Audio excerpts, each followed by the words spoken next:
시편 42쪽 2편 1절부터 11절까지 말씀을 제가 읽겠습니다. 하나님이여, 사슴이 시냇물을 찾기에 갈급함같이 내 영혼이 주를 찾기에 갈급하나이다. 내 영혼이 하나님 곧 살아계시는 하나님을 갈망하나니 내가 어느 때에 나아가서 하나님의 얼굴을 배울까?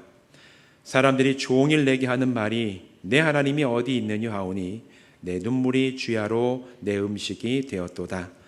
내가 전에 성의를 지키는 무리와 동행하여 기쁨과 감사의 소리를 내며 그들을 하나님의 집으로 인도하였더니 이제 이 일을 기억하고 내 마음이 상하는도다. 내 영혼아, 내가 어찌하여 낙심하며 어찌하여 내 속에서 불안해하는가? 너는 하나님께 소망을 두라. 그가 나타나 도우심으로 말미암아 내가 여전히 찬송하리로다. 내 하나님이여, 내 영혼이 내 속에서 낙심이 되므로 내가 요단 땅과 헤르몬과 미살산에서 주를 기억하나이다. 주의 폭포 소리에 깊은 바다가 서로 부르며 주의 모든 파도와 물결이 나를 휩쓸었나이다.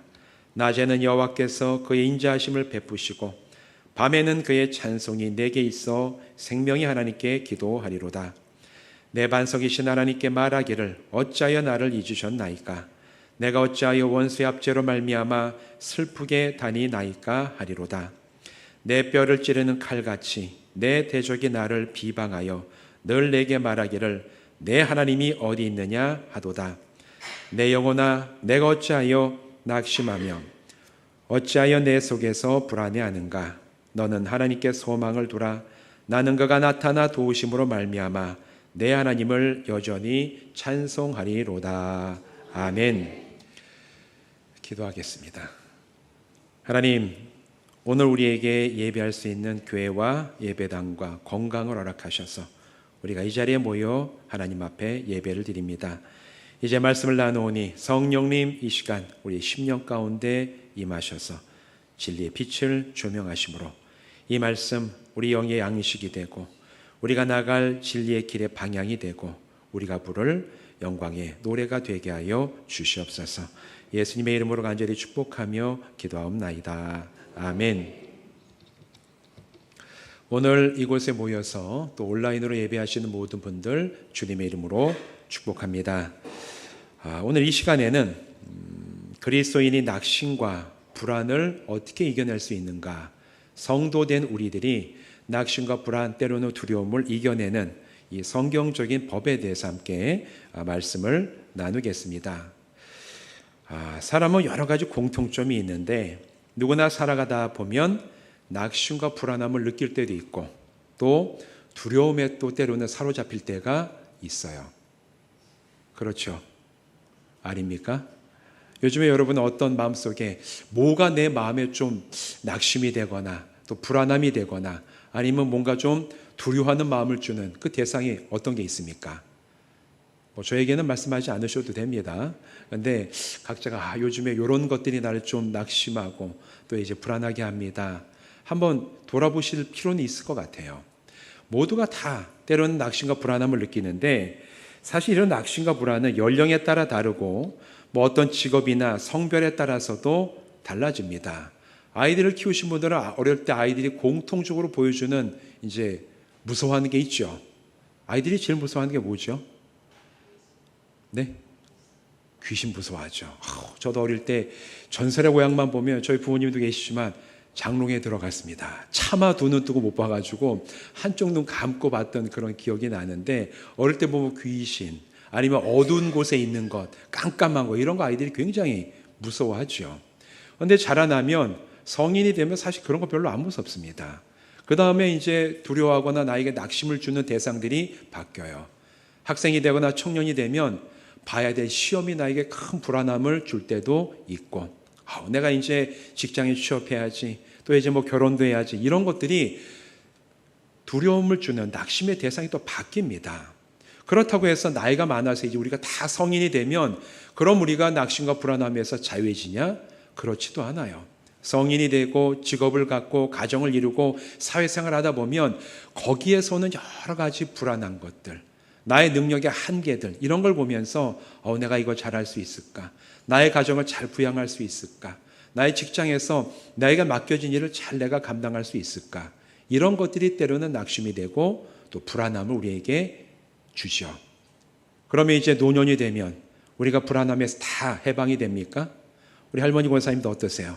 마음에 늘 평안하시고 사는 게 늘 즐겁고 좋으십니까?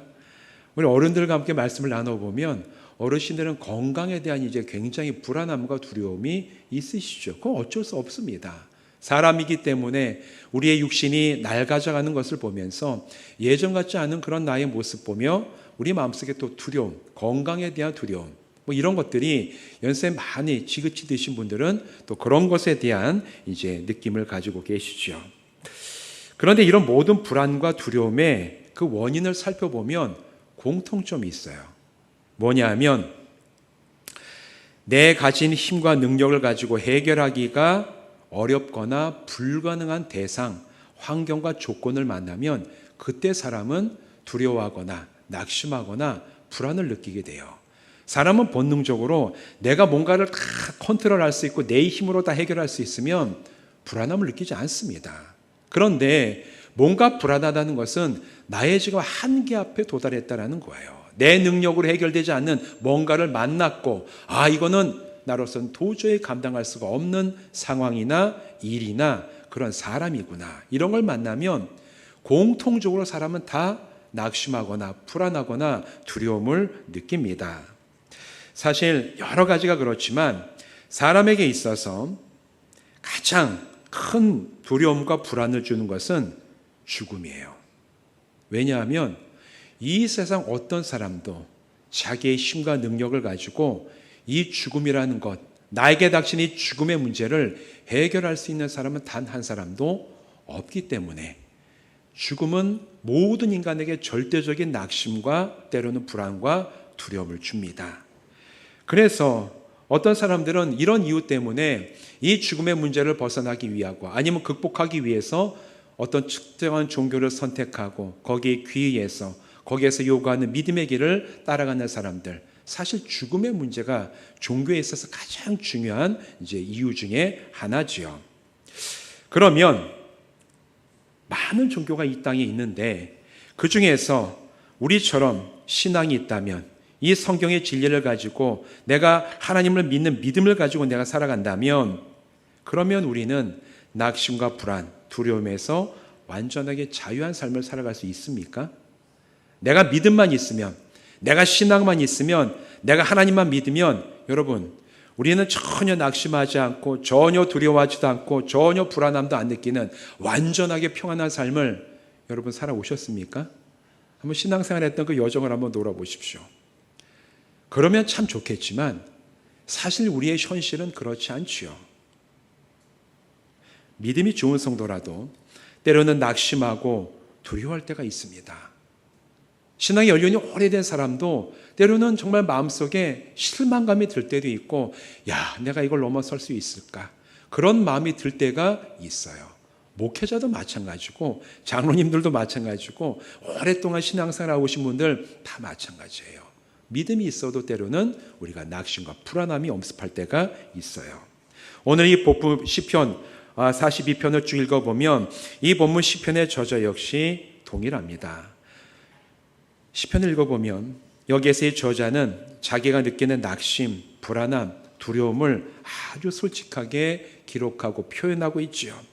물론 두려워하거나 낙심을 가지고 있는 이유는 이 저자와 이 저자에게 있어서 신앙이 없는 사람과는 좀 달라요. 하나님을 알지 못하는 사람은 알 수 없는 미래나 죽음 자체를 두려워해요. 이 미래 어떻게 할까? 이 죽음을 어떻게 해야지 내가 이걸 피할 수가 있거나 넘어설 수가 있을까? 그래서 하나님을 알지 못하는 사람들이 그런 미래를 피하고 그런 죽음을 좀 예방하고 나에게 닥쳐오는 어떤 어려움을 어떻게 하면 좀 막아볼까? 그래서 여러 가지 방편을 생각해내는 게 우리나라 골목골목마다 가면 점치는 집, 이런 집들이 많은 이유가 이런 불안함 때문에 그런 겁니다. 그리고 또 우리나라에서 현대사회의 사람들이 불안하기 때문에 제일 흥황하는 사업 중에 하나가 보험이잖아요. 보험은 사실은 두려움을 판매하는, 두려울수록 보험 판매는 잘 돼요. 안 두려운 사람은 내가 건강에 자신이 있고 전혀 나는 어떤 일을 만날 그런 아무런 가능성이 없다고 생각할 사람은 보험이 안 들죠. 근데 조금이라도 이 불안함을 좀 보상하고 대비하기 위해서 하는 게 또 이제 보험이라는 어떤 중요한 경제적인 수단이죠. 그래요. 사람들이 자기의 불안과 두려움을 대비하는 어떤 그런 수단들이 그런 것들이 있어요. 하지만 하나님을 신뢰하는 성도들은 다릅니다. 우리는 십자가 복음을 믿어서 은혜를 힘입어 죄 사함을 받았어요. 죄 사함 받았기 때문에 우리는 죄의 문제를 해결받은 줄로 믿습니다.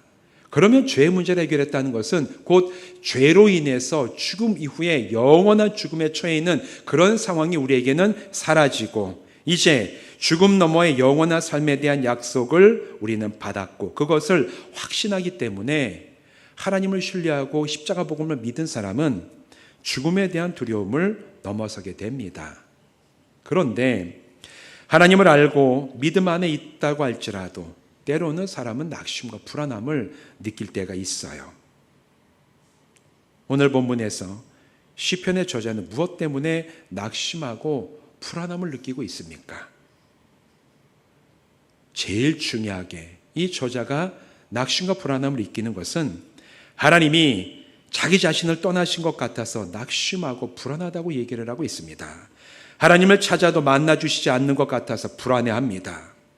하나님과의 관계가 친밀하고 내가 드리는 기도에 하나님이 신실하게 응답하심을 경험하고 또 하나님이 나와 함께 하심을 깊이 느낄 때 그런 그리스도인에게는 낙심과 불안이 스며들 틈이 없지요. 그런 사람은 낙심하지 않고 불안함을 느끼지 않습니다. 그렇게 보면 오늘 이 시편 저자가 이 사람은 하나님을 잘 만나지도 못하고 깊이 은혜를 체험하지도 못한 사람인가 그렇게 생각할 수 있지만 그렇지 않습니다. 이 시편을 쭉 읽어보면 오늘 이 저자 역시 하나님을 깊이 만났고 하나님을 기뻐하고 찬양했고 하나님의 은혜가 무엇인지를 정말 살면서 경험했었음을 자기도 똑같이 고백을 하고 있어요. 오늘 읽은 이 말씀 보시면 4절에서 하나님을 함께 예배하는 자들과 동행하면서 기쁨과 감사로 하나님의 집에 나아갔었도다. 나에게 그때의 기억이 나에게 있도다. 이렇게 얘기를 하고 있죠. 6절에서 8절을 보면 이 시편의 저자는 헤르몬 산에서 정말 많은 물처럼 쏟아지는 폭포처럼 부으시던 하나님의 은혜와 인자를 그가 경험했었다. 내가 그것을 기억합니다. 이렇게 얘기를 하고 있어요. 그러나 이 저자는 지금은 하나님께서 자기를 떠나 숨어버리신 것처럼 느낍니다. 간절히 하나님을 찾고 만나기를 원하지만 어디에도 하나님이 계시지 않는 것처럼 자기 눈에 그렇게 보이는 거예요. 그래서 이런 자신의 심정을 1절에서 이렇게 표현을 합니다. 하나님이여 사슴이 시냇물을 찾기에 갈급함같이 내 영혼이 주 찾기를 갈급하나이다. 얼마나 하나님을 만나기를 갈망하고 있는지 얼마나 하나님을 찾았으면 하고 치열하게 삼하고 있는지 그런 나의 상태가 마치 목말라 죽을 지경이 된 사슴이 목숨을 걸고 물을 찾는 것처럼 지금 나의 심령이 하나님을 그렇게 찾고 있습니다. 이 저자는 자기의 심령을 그렇게 표현을 하고 있어요. 그런데 이런 저자를 더 낙심하고 비참하게 만드는 일들이 주변에서 일어나고 있습니다. 3절과 10절을 보면 이렇게 얘기를 하지요. 사람들이 종일 내게 하는 말이 내 하나님이 어디 있느뇨? 내 대적이 나를 비방하여 늘 내게 말하기를 내 하나님이 어디에 있느냐 하도다. 아니 그렇게 하나님 찾는데 하나님 어디 계셔? 그렇게 기도하고 사모하는데 응답하시지 않는 것 같은데 하나님 어디 계셔? 이런 얘기를 저자가 주변에서 그리고 그 저자를 이 시편의 저자와는 대적 관계에 있는 사람들이 비웃으면서 하나님을 비웃고 하나님을 찾는 바로 나를 비웃으면서 하는 얘기를 오늘 내가 듣습니다. 이런 얘기를 들을 때 얼마나 그 상황이 참담하고 비참하고 마음이 아플까요? 여러분, 우리의 이 신앙의 여정을 뚝 살펴보면 우리에게도 이런 경험들이 있지 않습니까? 정말 내가 하나님을 열심히 믿는다고 고백을 하고 기도하고 때로 내가 하나님과 동행하는 삶을 살아간다고 얘기하지만 예상치 못하는 어려움을 만났을 때 내가 기도하고 사모하고 간구해도 마치 하나님이 쉽게 응답하시지 않는 상황에 처해 있을 때 믿지 않는 나의 가족, 하나님 계시다며 뭐 기도해도 응답도 안 하시는 하나님 뭐 이렇게 열심히 믿냐? 아니면은 정말 평상시에 내가 신앙생활 열심히 하는 것을 탐탁치 않게 여기던 사회생활하는 어떤 그런 사람들의 관계 속에서 뭐 열심히 예수 믿어도 별 수 없네, 이런 얘기들 우리가 신앙생활 하면서 적어도 한두 번쯤은 들어보지 않았습니까? 그럴 때 우리의 마음이 얼마나 낙심이 됩니까? 얼마나 그게 비참합니까? 내가 처해 있는 상황도 나에게 참 힘들게 하지만 나의 처해 있는 상황 때문에 하나님이 정말 없은 여김을 당하는 것 같고 내가 하나님을 찾는 것까지도 사람들 앞에서 비웃음을 당하는 그 상황은 이런 상황에 처해 있는 사람들의 심령과 마음을 더욱 낙심하게 만들고 불안하게 만들 수밖에 없어요. 이런 말을 들을 때 참 마음이 아프고 답답합니다. 그런데 시편 이 저자는 오늘 이 시편에서 자기의 이 마음을 고백하고 불안함과 낙심됨이 있음을 털어놓을 때 그것만 가지고 이 시편을 끝내지 않았습니다. 사실 그는 이런 낙심과 불안을 넘어서는 방법을 이미 알고 있어요. 5절과 11절이 반복해서 그 방법에 대해서 선포를 하고 있습니다. 뭐라고 얘기합니까? 11절 말씀이 이렇게 얘기를 하죠.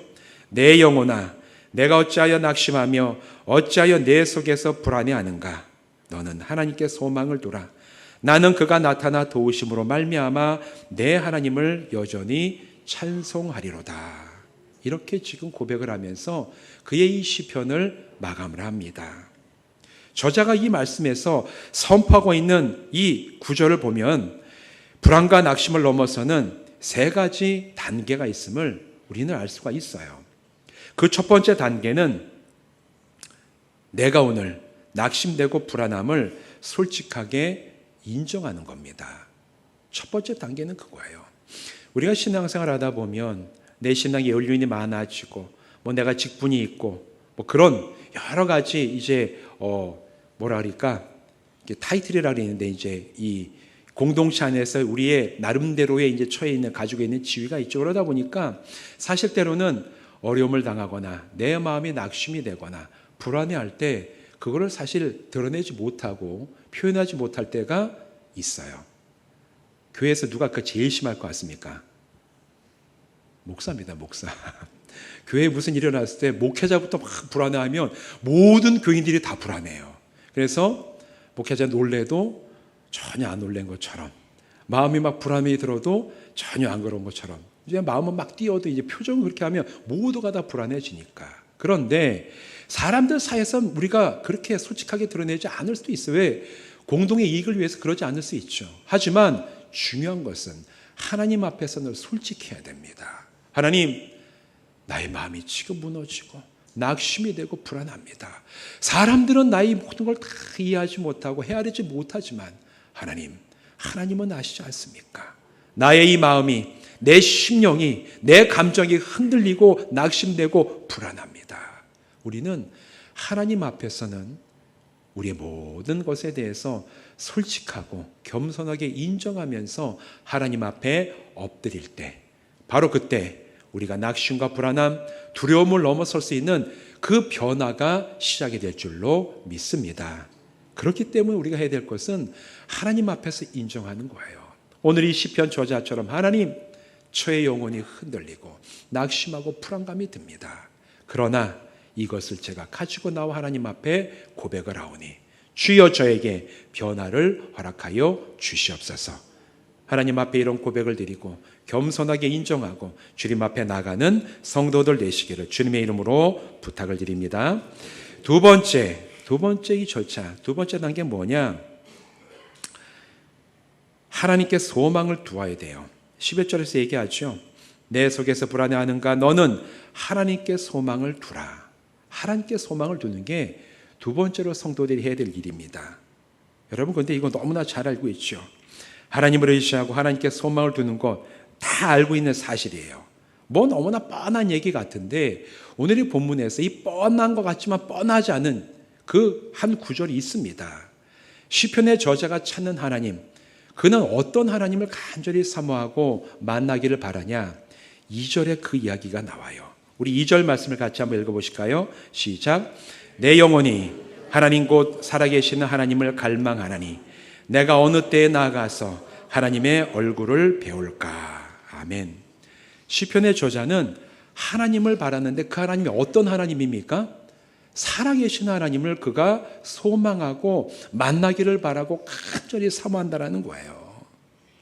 오늘 우리가 이곳에 모여서 함께 하나님을 예배합니다. 그런데 여러분 이곳에 앉아 계신 우리 모두가 다 똑같은 하나님을 예배하냐 하면 그렇지 않아요.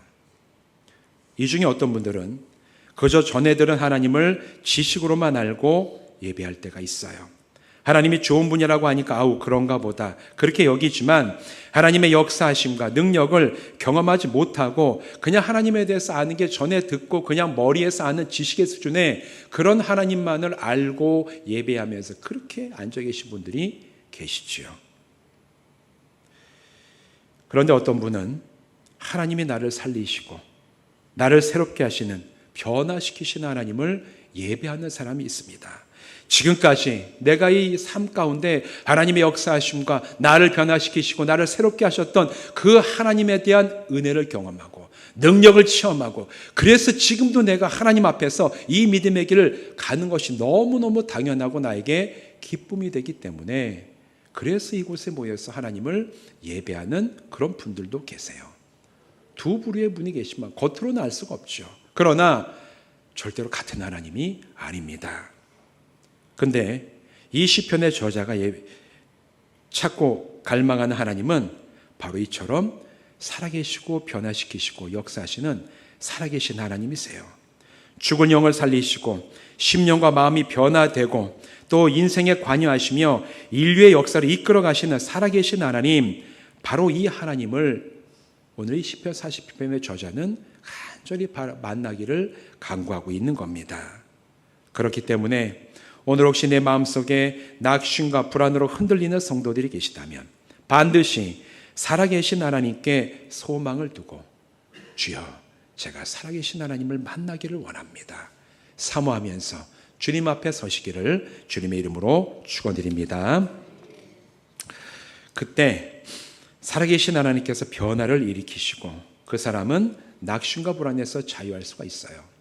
근데 이렇게 얘기하면 어떤 분들은 생각을 합니다. 아우, 그래, 하나님, 살아계신 하나님, 내가 이 살아계신 하나님께 소망을 두고 그 하나님 만나야 되겠다. 그러면 살아계신 하나님께서 내가 처해 있는 여러 가지 어려운 환경과 조건들을 변화시키시겠구나, 이런 기대를 가지고 하나님을 만나기를 사모하는 분들이 있죠.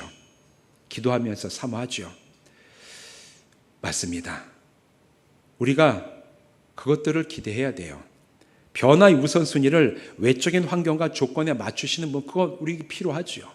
하나님, 나의 모든 상황과 내가 처해 있는 조건, 여러 가지 외부적인 일들을 변화시켜 주시기를 원합니다. 우리가 그것을 위해서 기도해야 돼요. 하나님은 우리의 기도에 반드시 응답하실 줄로 믿습니다. 그런데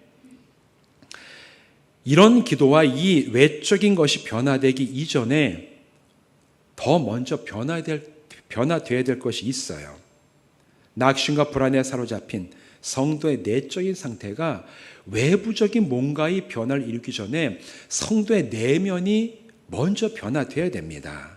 이 내면의 변화 없이 단순히 외적인 조건, 상황의 변화만을 기대하는 사람은 절대로 낙심과 불안으로부터 자유할 수가 없습니다. 나에게 불안을 주는 한 가지가 해결이 되면 그럼 나는 완전히 자유해집니까? 아니에요. 다른 게 또 똑같은 상황을 이야기하면 또 우리는 불안해지고 또 낙심하게 되는 게 내면이 변하지 않고 영적인 상황이 변하지 않는 사람이 계속해서 외적인 상황만에 연연하다가 낙심과 불안에서 자유하지 못하는 상황에 처해지는 경우들입니다. 그러나 우리가 이 세상을 바라보는 영적인 안목이 변화되어 하나님의 관점으로 세상을 볼 수 있는 자로 변화되고 우리의 내면과 우리의 이 속사람이 변화되고 나면 그 사람은 어떤 상황, 어떤 조건과 어떤 일을 만나더라도 그곳에서 역사하신 하나님을 보며 마음의 평안과 기쁨을 잃지 않게 될 줄로 믿습니다. 그래서 로마서 8장 28절은 이렇게 얘기를 해요. 우리가 알거니와 하나님을 사랑하는 자, 곧 그의 뜻대로 부르심을 입은 자들에게는 모든 것이 합력하여 선을 이루느니라. 여러분, 살아계신 하나님은 선하신 분이십니다. 이 사실 믿으십니까? 우리가 믿는 하나님은 선하신 아버지가 되셔서 나의 인생을 나보다 더 잘 아시기 때문에 나의 인생을 가는 길에 있어서 내가 알지 못하는 더 선하고 아름답고 귀한 것으로 우리의 삶을 채워주시는 하나님이세요. 여러분 이 사실 믿으십니까? 그런데 그 과정이 때로는 내가 기대하고 내가 세우고 내가 바랬던 것과는 다른 과정을 통해서 그런 선한 길로 인도하시는 경우들이 많이 있어요. 우리 신앙생활 오래 하신 우리 어른들은 그런 일 많이 있지 않습니까? 내가 기도한 대로 다 응답받고 내가 원하는 대로 다 이루어지고 내가 정말 사모했던 대로 다 그게 성취되는 그런 경험 때문에 지금까지 우리가 이 믿음의 길을 온 겁니까? 그렇지 않잖아요. 때로는 내가 낙심하는 상황, 때로는 내가 정말 흔들리는 상황을 만나고 정말 고난의 사망의 음침한 골짜기 같은 그런 골짜기를 지나갈지라도 그때도 우리를 인도하시고 그때도 우리를 돌보시는 하나님의 은혜를 내가 맛보고 지나고 나서 돌아보니 그게 나에게 은혜였고 그것이 나에게 선한 일이었고 오히려 이걸 통해서 하나님께서 합력하여 선을 이루시는 놀라운 은혜를 경험했기 때문에 우리가 지금도 이 믿음의 길을 여전히 우리가 함께 나가고 있는 거 아닙니까? 이런 믿음을 갖기 위해서는 우리의 속사람이 바뀌어야 돼요. 세상을 보는 관점이 하나님의 관점으로 바뀌어야 되고 또 변화되어야 되는 것이 외적인 어떤 조건과 상황도 변화되어야 되지만 하나님, 저의 이 내면이 변화되게 하여 주시옵소서. 나의 속사람과 내 영혼과 내 이 생각과 관점과 말과 행동이 변화되어 주님, 제가 먼저 변화된 삶을 살아가는 자가 하나님 앞에 되게 하여 주시옵소서. 우리가 그렇게 기대하고 사모함이 하나님 앞에 설 때 하나님께서 아주 기뻐하시면서 가장 먼저 이루실 이 변화를 우리의 속사람의 변화로 이루어 주실 줄로 믿습니다. 그래서 바울은 데살로니가전서 5장 16절 18절에 이렇게 얘기를 해요. 항상 기뻐하라. 쉬지 말고 기도하라. 범사에 감사하라. 이것이 그리스도 예수 안에서 너희를 향하신 하나님의 뜻이니라. 여러분, 이 얘기의 핵심은 뭡니까? 우리 내면에서 일어나는 변화를 너희가 체험하라는 거예요. 바울이 예수님이 너희 조건과 상황을 바꿔라. 나가서 그걸 바꾸기 위해 애써라. 이렇게 말씀하신 본문은 거의 없어요. 바울도 그렇게 얘기하지 않습니다. 제일 중요한 것은 너희의 속사람이 바뀌는 겁니다. 그럼 하나님께서는 외적인 상황을 그걸 안 바꾸십니까? 바꾸세요. 어떻게 바꾸시냐면 우리를 먼저 변화시키시고 변화된 우리를 사용하셔서 나의 가정에서 나의 직장에서 내가 만나는 사람을 변화시키십니다. 변화는 그렇게 되는 거예요. 하나님의 나를 변화시키시고 변화된 내가 그 하나님의 은혜를 가지고 나가서 내가 변화된 삶을 살아갈 때 그때 변하지 않을 것 같은 나의 가정이 나의 이 직장이 내가 만나는 사람들이 나를 통해 부으시는 은혜를 통해서 변화되는 역사가 성경이 말하는 가장 표준적인 변화임을 우리는 분명히 알아야 돼요. 하나님이 그래서 변화시키십니다. 누굴 사용해서 변화된 나를 사용해서 다른 사람들을 바꾸시고 환경과 조건을 바꿔가십니다. 성경은 이런 얘기들로 가득 차 있는데 가장 대표적인 이야기가 누가복음 24장에서 엠마오로 가던 두 제자 이야기 가운데 드러나죠.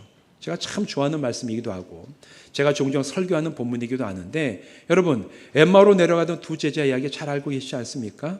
예수님이 죽었다가 부활하시던 날 엠마오로 두 제자가 예루살렘에서 출발해서 내려가요.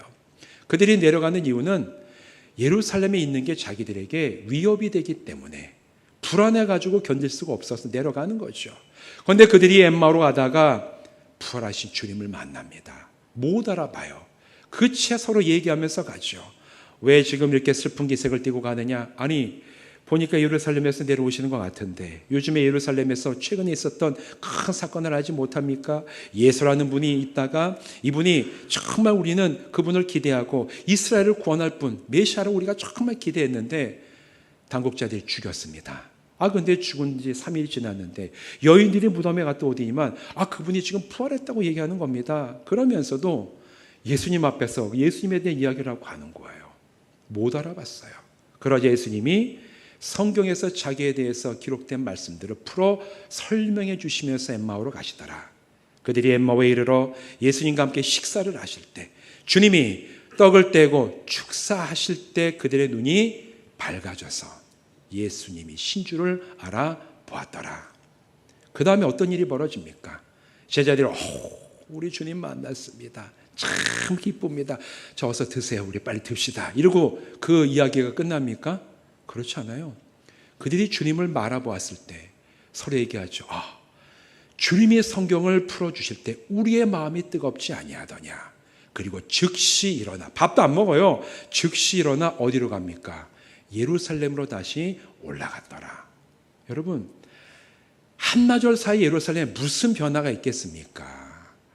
아무 변화 없어요. 여전히 적대적이고 여전히 그들을 보기에는 위험하고 예수 믿는 사람을 잡아 죽이려고 기세 등등한 유대인들이 있는 동네가 예루살렘이에요. 변한 거 아무것도 없어요. 그런데 누가 변했죠? 제자들이 변했어요. 예수를 만나고 나서 이 두 사람이 새로워지고 이 새로워진 두 사람이 예루살렘에 가서 모였던 제자들에게 우리가 부활하신 주님을 만났다 고백하고 증언하는 삶을 살아가면서 나중에 이 주님을 만난 제자들을 통해서 예루살렘이 변화되는 놀라운 역사가 사도행전이 증언하는 역사가 아닙니까? 하나님의 변화는 그렇게 일어나요. 나를 변화시키고 변화된 나를 통하여 다른 이웃과 환경과 조건을 변화시키시는 하나님의 능력이 오늘도 우리에게 부어지는 능력이자 은혜인 줄로 믿습니다. 그래서 우리는 변화시키고 새롭게 하시는 하나님의 은혜와 능력이 나를 향하고 있음을 확신하기 때문에 마지막 우리가 해야 될 일은 찬송하는 거예요. 나를 변화시키신 하나님을 찬송하고 지금도 은혜를 부어주신 하나님을 찬송하고 우리가 상황과 조건을 보면 전혀 찬송하지 못할 것 같을 때라도 우리는 상황이 아니라 조건이 아니라 나를 변화시키신 하나님 때문에 우리는 찬양하고 찬송하면서 이 믿음의 길을 갈 수가 있습니다. 이게 우리가 마지막 해야 될 세 번째 단계입니다. 성도 여러분, 살아계신 하나님을 신뢰하며 찬송하는 성도는 낙심과 불안함에 넘어지지 않습니다. 그래서 우리는 매일매일 하나님을 찬송하며 이 믿음의 길을 가야 돼요. 우리가 믿음의 길을 함께 나갑니다. 때로는 성도일지라도 믿음이 좋은 사람일지라도 낙심과 불안함을 만날 때가 있어요. 하지만 그때에 오늘 우리가 읽었던 이 시편 42편을 기억하면서 이 저자의 고백처럼 겸손하게 하나님 우리가 불안합니다. 낙심해 있습니다. 인정하고 고백하시기를 바랍니다. 그리고 살아계신 하나님께 소망을 두어서 그 하나님이 나를 먼저 변화시키실 그 변화의 길을 사모하면서 주님 앞에 서시기를 바랍니다. 그리고 평생을 살아계신 하나님을 찬양함으로 우리의 삶에 있어서 예상치 못한 어려움과 고난과 위기를 만날지라도 그곳에 압도되어 낙심과 불안과 두려움으로 끝나는 것이 아니라 그곳에서도 우리를 세우시고 새롭게 하시고 변화시키시고 변화된 나를 통하여 모든 사람과 환경을 새롭게 하시는 우리 하나님을 영원토록 찬양하며 믿음의 길을 가는 성도 되시기를 주님의 이름으로 축원드립니다. 기도하시겠습니다. 하나님,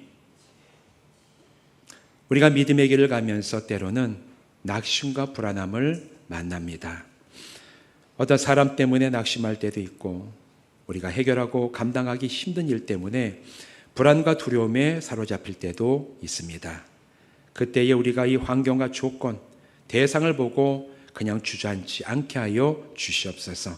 오늘 시편 42편의 저자는 그런 상황 속에서 하나님을 바라보고 살아계신 하나님 앞에 나의 모든 마음과 느낌과 감정을 솔직하게 고백을 하며 나아갑니다.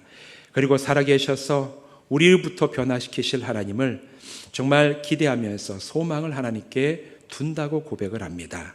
그리고 마침내 우리를 새롭게 하실 그 하나님을 기대하면서 찬양하며 주님 앞에 서겠다는 이 저자의 고백이 오늘 우리의 고백이 되게 하여 주시옵소서.